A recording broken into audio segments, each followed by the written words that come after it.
Nicholas Kaiser. I'm a travel CT tech, and I've been in CT for just shy of 3 years. Been traveling for 2 of those 3, and once I started the traveler lifestyle, I'd never go back.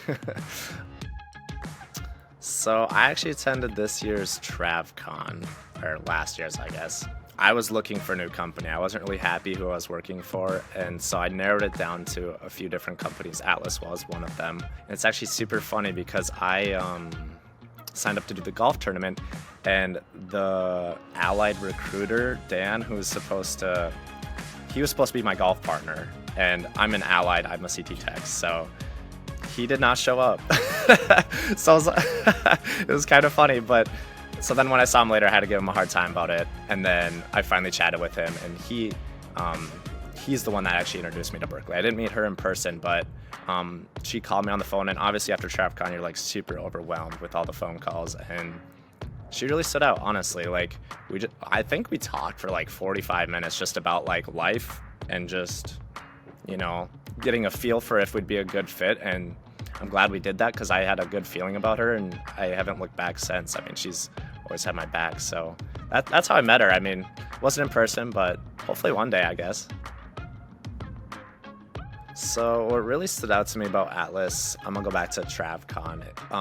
They weren't scanning anybody's badges, and I was like, that's kind of a bold move, but I like it.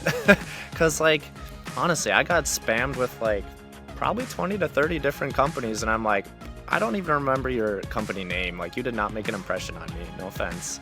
But Atlas, I was like, they were right there. They were always just like so real with you. Like, they were just talking person to person, not like begging you to come work for them. They're just like, yeah, this is what we have to offer. If you want it, come do it. I used to work for a much bigger company, and it wasn't like personalized. I was like, oh, here's your birthday, here's a pizza for your birthday, like a gift certificate, whatever, or like here's some scrubs, whatever. And with Atlas, it's like, I mean, Berkeley got me this customized Stanley. Everybody loves Stanleys for Christmas. I was like, that is the most thoughtful gift I actually got for Christmas. So it's been super personalized, like the Atlas Adventure. And then even for my birthday, which was a few days ago, like, they go big. Like, I don't know if it's just a gift giver company, but I mean, I get to go golfing for my birthday, which I'm like super excited about. So I have a voucher to do that, and it's just, it means a lot more when you like care about the company you work for, to me at least. It's not, like I said, it's not always about the money. So living in all the different areas of the world, I've lived in New Jersey, I've lived in Oregon, and now I'm down in Arizona. So like kind of different geographical areas, just seeing the different kinds of people out there and the lifestyles, and just, I mean, a lot of people do it for the pay, but the pay could be crap and I'd still be doing this.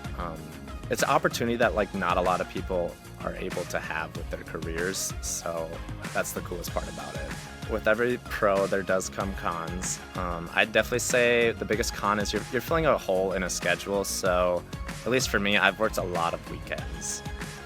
That's not always the case, and you can pick what hours you want to work depending on what contract you apply for.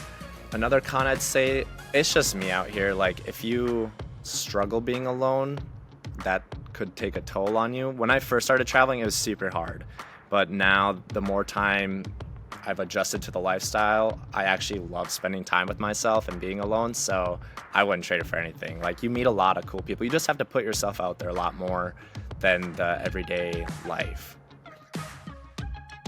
It's a little different for nurses, but like being a CT tech, right out of school, I mean, I got some good experience, but I went from working from a bunch of like mentors to like going off on my own. I was doing overnights by myself. So you build a lot of confidence, but you kind of just like figure things out. And that's like the traveler lifestyle. You kind of just get thrown into things. So you have to know what you're doing. Right when you start to get comfortable, it's like, oh, your contract's up. Do you want to resign or move on? So it's like, gotta choose. There are some great resources out there that I wish I knew earlier. Like right now, being in Phoenix, there's a big like travel group of a bunch of travel healthcare professionals. So like making friends is way easier with that resource, or like MedVenture even. Just kind of like knowing where to look to actually make friends, because I mean, everybody knows it's not super easy making friends, especially going new places all the time. I never know where I'm going next. I mean, I like to think I do, but I wanted to work on the East Coast, the West Coast, and the desert. And so now I'm asking myself that same question. What is next? I think I'll probably go back to Minnesota for the summer. That's kind of a given for the good old tax home reasons. And then after that, I'm just going to take some time off. I don't know. I'm like pretty much down to go anywhere. So it's just, we'll see what happens, I guess.